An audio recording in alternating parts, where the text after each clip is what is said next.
All right, continuing our coverage now of what happened with Hurricane Helene today. Back in the 2015 flood, businesses along Forest Drive, if you remember, flooded and had severe damage because Gills Creek came up over its bank. And today, unfortunately, that same area was hit. As a matter of fact, one person actually had to be rescued from their car. News 19's Chris English was out there today and brings us the latest.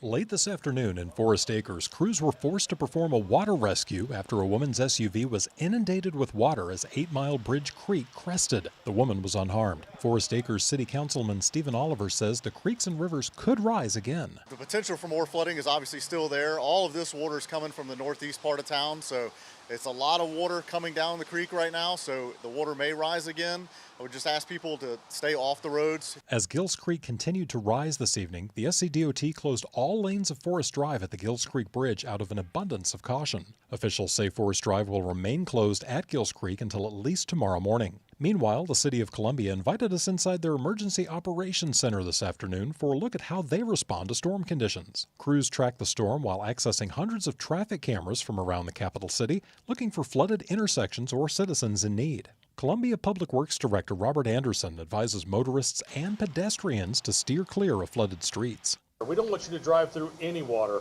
We actually really don't want you walking through any water. I spoke to somebody earlier today and I said, you don't know if there's a manhole cover off when you walk through that water. And if you can't see it, if you fall in that manhole, who knows where you're going to come out at. Chris English, News 19, WLTX.